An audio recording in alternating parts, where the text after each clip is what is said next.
Welcome back to Inherited Dawn, a One Piece podcast. We are breaking down chapter 144, An Unwritten Tale. And what a tale it is!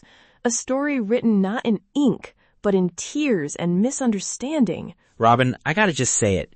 We just watched a son poison the only father he's ever known. I've been reading this series for years, and this chapter, this one still gets me right in the chest every single time. It's a perfect tragedy. And he did it with the purest intentions, Franky. He thought he was saving his life. That's the most exquisitely painful part of it. This isn't a story of malice or betrayal. It's a story of how love, when combined with ignorance, can become the most potent poison of all. That's the part that hurts. Oda just twisted the knife. It's one thing to have a sad backstory.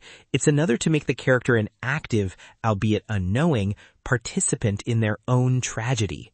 This is the kind of masterful, heartbreaking storytelling that makes you want to follow the whole journey from start to finish. If this is your first time with us and this chapter just hit you in the gut, make sure you're inheriting this dawn with us every week. You are not going to want to miss how this plays out.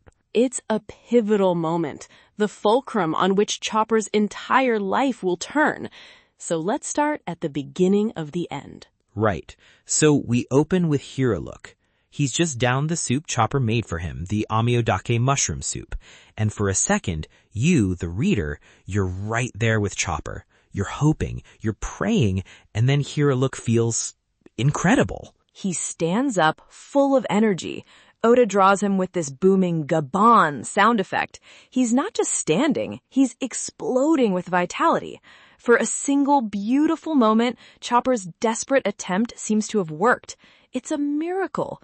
We get a panel of Chopper, tears streaming down his face, just overwhelmed with joy and relief.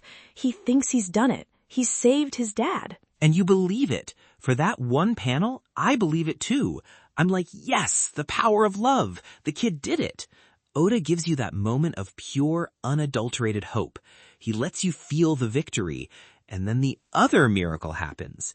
In the lab, behind him, one of his experiments finally reacts. The pink powder, the thing he's been working on for 30 years to save this country, it works. The timing is just devastating. It's almost cosmic in its cruelty. He gets this validation for his entire life's work, the culmination of 3 decades of being called a quack and a failure, at the exact same moment he's been unknowingly poisoned by the person he loves most. It's the highest high and the lowest low colliding in a single instant. It's everything he ever wanted all at once. He dedicated his life to 2 things, curing the sickness in this country's heart and being a father to Chopper. And in this moment, he thinks he succeeded at both. He thinks Chopper's medicine cured him, and he knows his own research has finally borne fruit. He's ecstatic. He sees the sakura dust, he feels strong, and he thinks he's won. He turns to Chopper, and it's not with this grand announcement. It's with a simple, gentle command. He says, "You should get some rest, my son." He sees Chopper's exhausted, bruised face from the journey to get the mushroom, and his fatherly instinct kicks in. It's so paternal. He's not celebrating his own victory. He's not running out to shout about his discovery. His first thought is for his kid. You've been through a lot. You did good. Now sleep. It's just this quiet, loving moment. He's just looking out for his kid. It's his last act of normal fatherhood, a final gentle moment before he walks out the door to face his destiny, completely unaware of what's truly happened. He straightens his hat, adjusts his coat, and walks out with the confidence of a man who believes he has a future. He doesn't waste a second. He bolts straight to Dr. Kureha's place. He's not walking, he's running, full of this false energy. The poison is essentially acting like a massive dose of adrenaline, and he's burning through the last of his life force at an incredible rate. And he gets there and just begs her. It's a desperate plea from a man who thinks he's out of time, but for a different reason than he imagines. He believes he's been cured, so he thinks he has a new lease on life. But he also knows he's a wanted man, a quack. He can't carry his research forward in the open. He asks for 2 things. 1, take his research, his life's work on the Sakura, and finish it. And 2, teach Chopper to be a real doctor. He's entrusting his entire legacy to his biggest rival. He's passing on his two legacies, his dream for the country and his son. He's trying to enact the theme of our show, Franky, inherited will. And Kureha is just not having it. She's furious. We get this great shot of her foot, clad in her signature shorts and boots, just kicking him out of her house into a snowbank. It's played for laughs, but it's drenched in tragedy. From her perspective, it makes perfect sense. She's a pragmatic doctor. She knows he's sick, but she thinks he still has a couple of weeks to live based on her diagnosis. She has no idea about the mushroom. Right. To her, this is just Hiriluk being his usual dramatic self, showing up and demanding she take on his failed research and his weird reindeer pat for free. It's like, imagine being a world-class surgeon and some guy who sells healing crystals bursts into your office and tells you to adopt his son and finish his research on using magnets to talk to ghosts. You'd kick him out too. She sees it as an insult to her profession. She has dedicated her life to the rigorous, evidence-based practice of medicine. Hiriluk represents everything she disdains: emotionalism, theatrics, and a lack of fundamental knowledge. She doesn't understand the urgency because she doesn't have the full picture yet. The misunderstanding is the core of the tragedy here. It's such a great character moment for her, though. She's not being cruel for the sake of it. She's being a doctor who is just completely baffled by this quack's behavior. She yells at him about expecting free favors. It's so mundane and real. She has no idea she's turning away a dying man. This is the last time she'll ever see him alive, and her final act is to kick him into the snow for his audacity. That's gotta weigh on you. Meanwhile, Hiriluk isn't deterred. He picks himself up out of the snow, still resolute. He hears the news from town, carried on the wind by panicked citizens. Yeah, the Ishi 20, Wapol's personal team of elite doctors, are all sick. Wapol has spread the word that the country has no doctors left. A fact which is, of course, a complete and utter lie. It's a trap, meticulously designed for an audience of one. It is a total setup. Wapol is trying to lure Hiriluk out. Think about how evil that is. He's not just hunting a man, he's weaponizing his compassion.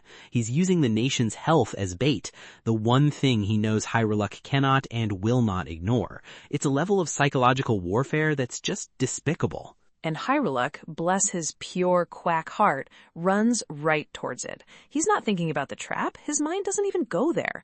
All he hears is, there are sick people who need a doctor. It's his prime directive. It's the core of his being. He's the only one. The man everyone in the country calls a quack and a failure is the only one with the courage to run toward the castle to save the very doctors who probably looked down on him his entire career. That is the soul of a real doctor right there. It's not about the degree. It's about the oath. And his oath is to help the sick, no matter who they are. He fights his way through Wapol's soldiers. He has this surge of strength, this final burst of purpose. The poison is giving him the physical power to match his indomitable will. He's gonna save them, no matter what. But back at Kureha's, the pieces are starting to click into place for her. She's too sharp for this. She's watching Hiriluk run off towards the castle, and the gears are turning. The narrative she was told isn't adding up. She's a master diagnostician. She knows his diagnosis. She knows he should have about 10 days, maybe 2 weeks. So why is he acting like he's gonna die tomorrow? Why the sudden urgency to pass on his legacy? Why the impossible burst of energy? That's a doctor's brain at work. She's running the variables, and the conclusion is that something is very, very wrong. A new element has been introduced into the equation. A piece of information is missing, and she knows that a missing piece of information can be the difference between life and death. So she goes to his home, to the tree stump lab, to figure it out. She's not doing it out of sentimentality. She's doing it to solve a medical mystery. And that's where she finds him. Chopper, just waiting, so happy, so proud of himself.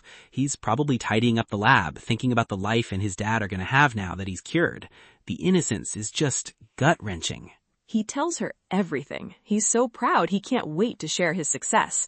Hiriluk was so sick, but he, Tony Chopper, found a special mushroom in a book. He braved the journey, fought off his old herd, got the mushroom, and made a soup. He cured him. He saved his father. You can just feel the ice forming in Kureha's veins as she listens. Oda does so much with her expression. It's not shock, it's dawning horror. Her eyes widen, her cigarette drops from her mouth. She knows immediately. She doesn't even need to see the book, but she has to be sure. She asks to see the book, and Chopper, still so innocent, so eager to show off his medical acumen, proudly opens it and points to the entry for the Amiyutake, and right next to it is the symbol. A skull and crossbones. The silence in that panel is deafening. She just looks at him, and all the usual sarcasm and gruffness is gone from her voice. She just says it, flat and cold. "You fool, this is a potent poison." Man, that hits like a cannonball every time. The way Oda frames it, with Chopper's smiling, expectant face slowly crumbling into confusion and disbelief. He doesn't get it. How could this be wrong? He did everything right. She explains it. There's no malice in her voice, just the brutal honesty of a physician delivering a terminal diagnosis. He didn't cure him. The Amiyudake mushroom gives a temporary, explosive burst of vitality as it burns through the body's remaining life force. He just gave him a final, massive surge of energy. He has, at most, an hour to live. And Chopper just can't process it. He keeps pointing at the symbol. His whole world is collapsing. He says, "But the flag, the skull and bones. Hiriluk told me it's a symbol of conviction, of a miraculous cure for the foolishness of the world." And this is where Oda proves he's a master storyteller. It's not just a simple mistake of a child misreading a book. It's a tragedy born directly from love and idealism. Exactly. Hiriluk, in his effort to give Chopper a symbol of hope, redefined the Jolly Roger. Remember back in chapter 142? He shows him the flag and says it's a symbol of faith, of risking your life for what you believe in. He did that to give this lonely, rejected creature a sense of strength and belonging. He gave him an ideal to believe in. And that very ideal, that beautiful lesson from a loving father, is what led his son to kill him. Chopper saw the universal symbol for poison and interpreted it as miracle cure because of the worldview Hiriluk instilled in him. He saw the symbol of conviction and thought, this must be it. This is the miracle medicine my father believes in. It's poetic and it is absolutely brutal. Chopper thought he was embodying Hiriluk's philosophy, and instead he just sealed his fate. He was trying to be the pirate his father taught him to be. It's the ultimate perversion of a beautiful lesson, a testament to how powerful and dangerous symbols can be when their meaning is recontextualized. Kureha then has to deliver the final, most important lesson of Chopper's life. She looks at this devastated, crying reindeer and tells him the cold, hard truth that will define his entire future. There is no medicine that can cure all diseases. And more than that, a line that echoes through the entire series. Kindness alone can't save people. Bro, that line, that is the entire foundation for who Chopper becomes. It's his superhero origin story, born from the worst moment of his life. Right there, in that one sentence, Kureha explains the central conflict of his character. It is his origin story. This is the moment he learns that a good heart is not enough. To truly save people, you need knowledge, you need skill, you need to study and work and understand the world as it is, not just as you wish it to be. Hiriluk taught him the why of being a doctor, the heart. Kureha is about to teach him the how, the science. He can't save Hiriluk. His good intentions, his perilous journey, his love, it all meant nothing without the medical knowledge to back them up. In fact, his good intentions are what killed him faster. And the realization just breaks him. He starts wailing, this raw, uncontrollable sound of pure grief and guilt. He's not just crying because his father is dying. He's crying because he's the one who killed him. Kureha just looks on. She calls him a poor reindeer, and you can feel the pity. It's a rare moment of softness from her. She understands now. She sees the whole, horrible, perfectly constructed tragedy. The foolhardy quack and his naive, loving son, entangled in a fate of their own making. Speaking of Oda's mind, it's interesting how he puts so much thought into these things, even the small stuff. His author comment this week was about the henna-style drawings on Nami and Vivi for the chapter cover. He said he didn't know what they were called, but just thought they were cool and India-ish and wanted to draw them. It's a small detail, but it shows his curiosity. He pulls from everywhere. He sees something aesthetically pleasing from another culture and incorporates it into his art. The same way he pulls from the core of human emotion, from Greek tragedy, to create a scene like this. He's a master synthesizer of ideas. And while Chopper is having his world shattered, Hiriluk is reaching his destination. We cut back to him. He's made it to Drum Castle. He's a silhouette against the massive structure. He's stumbling. The poison is clearly taking hold now. That initial burst of energy is gone. He's clutching his chest. But he's there. He's standing before the seat of the tyrant who ruined his country. He knows he's dying. He has to know. The pain must be excruciating. But he chose where it would happen. He's not dying in a lab or in the snow. He's dying while making a stand. He's turning his death into a final act of defiance. He walked right into the enemy's headquarters to die on his feet. What an absolute legend.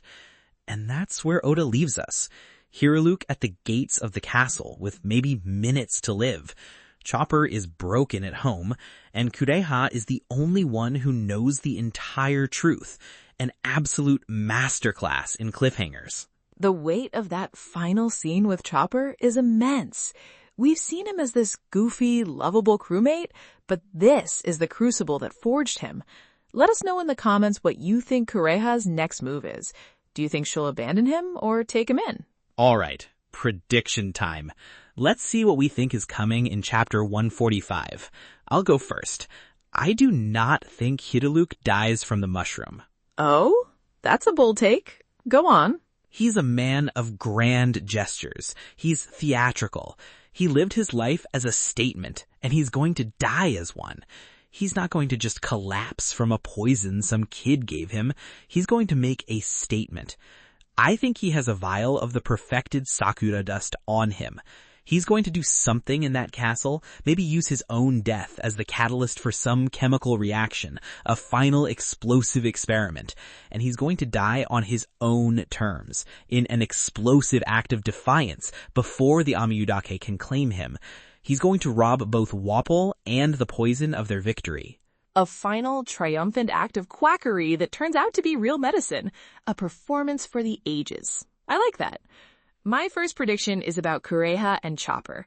Kureha is absolutely going to take him in. She's harsh, but she's not heartless. She just saw the purest, most tragic display of love and ignorance. She's going to see Hiriluk in him, that same unwavering, if misguided, desire to save people. She'll honor the man's dying wish by teaching his son how to be a real doctor, so a mistake like this never, ever happens again. It will be her tribute to her fallen rival. That feels right. It's the only way for his will to be inherited. Okay, my second prediction. We're going to see Wapol, Dalton, and the Ishii 20 inside that castle. And it's going to be exactly what we suspect. A total sham. The doctors aren't sick. They're all sitting around a banquet table, laughing, eating, waiting for the fool to arrive. The contrast will be nauseating, and Wapol is going to mock Hiriluk to his face, tell him how stupid he was to fall for it, only for Hiriluk to reveal he knew it was a trap all along. And that he came anyway. That would fit perfectly. It would recontextualize his charge completely. He wasn't running to save them. He was running to confront them. My second prediction is a bit more specific, building on his visit to Kureha. When Hiriluk was begging her, he wasn't just talking. I think he physically left his research with her. He forced it into her hands or shoved it through the door before she kicked him out. She's going to go back inside, angry and confused, and she'll find it. She'll look at the notes he gave her, and through her own genius, she'll realize that this quack was on the verge of a genuine medical miracle. Fulfilling his research will become her way of paying respect to a fellow doctor. So his dream of making the Sakura bloom will live on through her. That would be an amazing way to carry on his will. He passes the torch to the one person capable of carrying it, even if she didn't know she was taking it. He made his last move on the board, and now we get to see how the pieces fall. Man, what a chapter. It's an absolute emotional gauntlet. That's all the time we have for this week. Make sure you join us next time as we dive into chapter 145 and see the conclusion of this unwritten tale. Until then, may your will be inherited.